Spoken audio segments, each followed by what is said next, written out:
Le football africain ne cesse de progresser. Les récentes performances des équipes africaines ont changé les mentalités. Les binationaux sont de plus en plus séduits par le football africain. De nombreux jeunes joueurs ont refusé de jouer pour leur pays de naissance en optant pour leur pays d'origine. La Côte d'Ivoire, elle aussi, elle accueille régulièrement des binationaux. Récemment, Yaya Fofana et Guela Doué ont rejoint la sélection ivoirienne au détriment de l'équipe de France. Et aujourd'hui, on s'intéresse à 10 jeunes binationaux qui pourraient potentiellement rejoindre la sélection.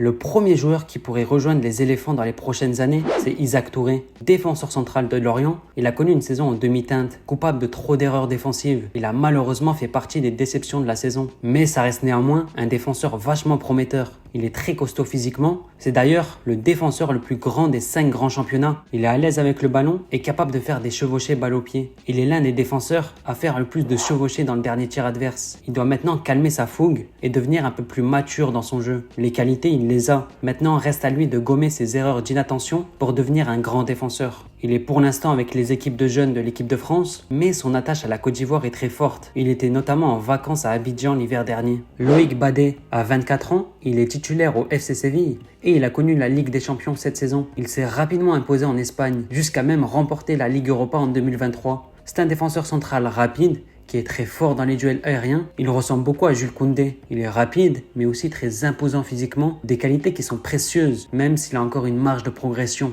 Actuellement, il porte les couleurs de l'équipe de France Espoir. Sa décision n'a pas encore été prise. Peut-être qu'un jour, on le verra porter les couleurs des éléphants. Dan Axel Zagadou, longtemps blessé, il a galéré ces dernières années. Mais cette saison, il a mis tout le monde d'accord. Auteur d'une saison solide. Il a été un élément important dans la formidable saison de son équipe, qui s'est qualifiée en Ligue des Champions. Il a même été l'un des meilleurs défenseurs de Bundesliga. Quand on regarde ses stats, on peut s'apercevoir qu'il est l'un des meilleurs dans les duels, avec une moyenne de plus de 3 duels aériens gagnés par match. Il est également l'un des joueurs qui contre le plus de ballons et l'un des joueurs qui réussit le plus de passes. C'est un défenseur très complet, car il est à la fois costaud défensivement et propre techniquement. D'un point de vue international, il a choisi la Côte d'Ivoire depuis février 2021, mais il n'avait pas pu venir car il était blessé. S'il continue sur ses performances actuelles, il pourrait bien intégrer la sélection dans les prochains mois. Kassoum Ouattara, latéral gauche de l'AS Monaco, il est arrivé en principauté l'hiver dernier et il a tout de suite convaincu. Sur son côté, il est dynamique et se porte beaucoup vers l'avant. Il est rapide et il apporte un réel danger offensivement. Ses stats sont vraiment éloquentes. Il réussit en moyenne 1,13 dribbles par match, ce qui le place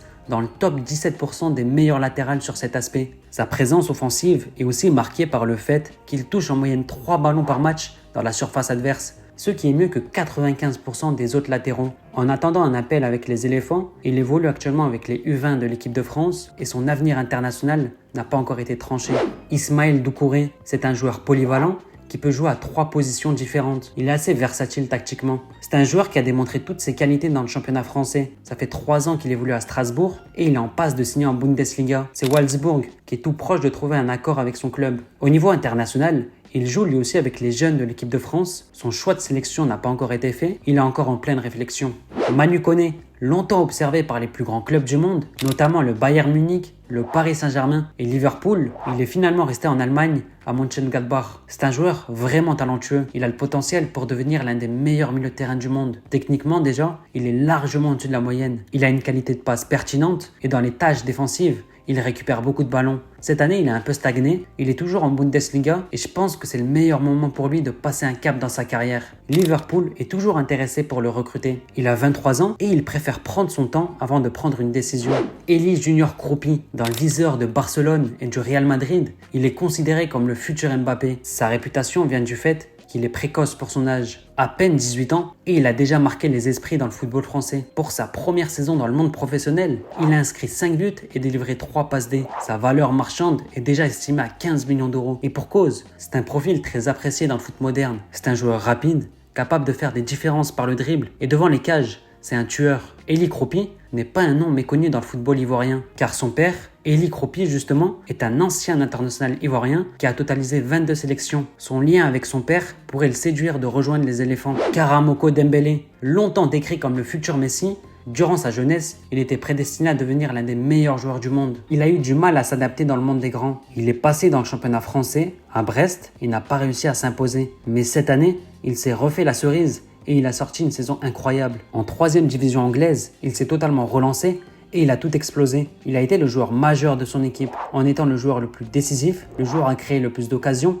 et le joueur à réussir le plus de dribbles. Cette saison est une année référence pour lui. Il a été inarrêtable sur son côté. Lorsqu'il part en chevauchée, il est compliqué à arrêter. Il a un toucher de balle soyeux qui lui permet d'adresser des centres de qualité. Après son excellente saison, il est maintenant observé par des clubs de première ligue, notamment Everton, qui se montrent intéressés pour le recruter. La Côte d'Ivoire l'a déjà approché. Maintenant, reste à savoir s'il va rejoindre les éléphants. Félix Le Maréchal, lui aussi, c'est un franco-ivoirien. Cette année, il s'est révélé dans le championnat belge. En prêt la saison dernière du côté du Cercle Bruges, il a crevé l'écran en Belgique. Son équipe a créé la surprise en décrochant une place en Ligue Europa. Et ils peuvent remercier Le Maréchal qui a été le cœur de la réussite. Il a réalisé une saison de patron, que ce soit défensivement ou offensivement, il a été d'une importance cruciale. Offensivement, il a été le meilleur passeur de son équipe, celui qui crée le plus d'occasions et le deuxième meilleur dribbleur. Défensivement, il a été aussi excellent, l'un des meilleurs à son poste. Il est excellent dans les duels aériens, c'est un très bon tacleur et récupérateur. Son profil est parfait, car c'est un milieu de terrain capable de bien défendre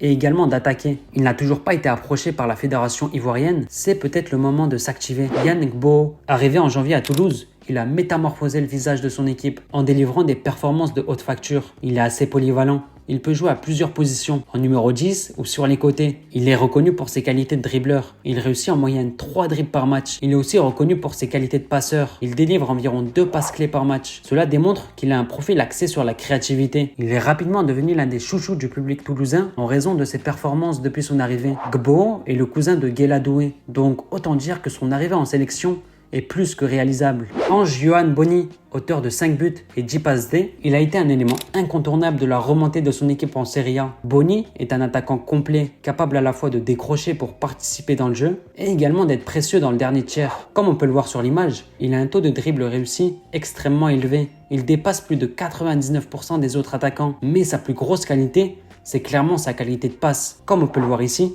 il est dans le vert un peu de partout lorsqu'il s'agit des stats sur les passes. Ange-Johan Boni est actuellement en équipe de France U20 et son choix définitif n'a pas encore été fait.